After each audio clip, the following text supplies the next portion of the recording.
അഡിനോയിഡിന്റെ പ്രശ്നമൊക്കെ വന്നതിന് ശേഷം സർജറി ഒക്കെ കഴിഞ്ഞു. പക്ഷെ വീണ്ടും പഴയ കംപ്ലൈന്റ് പഴയ ലക്ഷണങ്ങളൊക്കെ വീണ്ടും സിവിയർ ആയിട്ട് വരുന്നു. ഇതിന്റെ കൂടെ തന്നെ ടോൺസിലൈറ്റിസ് പോലുള്ള പ്രശ്നങ്ങളും നിങ്ങൾക്ക് സിവിയർ ആയിട്ടുണ്ടെങ്കിൽ നിങ്ങൾ ഈ ഒരു കാര്യം അറിഞ്ഞിരിക്കണം. നിങ്ങൾക്ക് ഈ അഡിനോയിഡൈറ്റിസ് അല്ലെങ്കിൽ ടോൺസിലൈറ്റിസ് ഒക്കെ വരുന്നതിന് ഏറ്റവും പ്രധാനപ്പെട്ട കാരണം എന്താണെന്ന് വെച്ചാൽ നിങ്ങൾക്ക് സിവിയർ ആയിട്ട് വിട്ടുമാറാതിരിക്കുന്ന അലർജി അല്ലെങ്കിൽ പനി, കഫക്കെട്ട് പോലുള്ള പ്രശ്നങ്ങൾ സിവിയർ ആയിട്ട് കണ്ടിന്യൂസ് ആയിട്ട് വരുന്നതാണ്. സോ നിങ്ങൾ ട്രീറ്റ് ചെയ്യേണ്ടത് അഡിനോയിഡിനെയോ അല്ലെങ്കിൽ ടോൺസിൽസിനെയോ അല്ല. നിങ്ങൾ പകരം ട്രീറ്റ് ചെയ്യേണ്ടത് നിങ്ങൾക്ക് സിവിയർ ആയിട്ടുള്ള അലർജി അല്ലെങ്കിൽ ഇടക്കിടക്ക് പനി വരുന്നതിന്റെ കാരണം കണ്ടുപിടിച്ച് ഇതിനെ പ്രോപ്പറായിട്ട് ട്രീറ്റ് ചെയ്യുകയാണെങ്കിൽ നിങ്ങളുടെ ഈ അലർജി പ്രശ്നം കൂടെ തന്നെ അഡിനോയിഡ് അല്ലെങ്കിൽ ടോൺസിൽസിന്റെ പ്രശ്നമൊക്കെ പൂർണ്ണമായിട്ടും ഭേദപ്പെടുന്നതായിരിക്കും.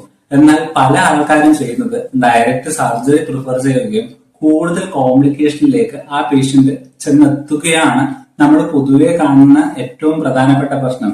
സോ നിങ്ങൾ സർജറി ചെയ്യുന്നതിന് മുന്നേ നിങ്ങൾ ആലോചിക്കേണ്ട ഒരു കാര്യം എന്ന് വെച്ചാല് നിങ്ങളുടെ പ്രശ്നം എന്താണ് പ്രോപ്പറാണെന്ന് മനസ്സിലാക്കിയിട്ട് നിങ്ങൾ പ്രോപ്പറായിട്ട് ആ ഒരു പ്രശ്നത്തിന് വേണ്ടി ട്രീറ്റ്മെന്റ് എടുക്കാൻ വേണ്ടി ശ്രമിക്കുക.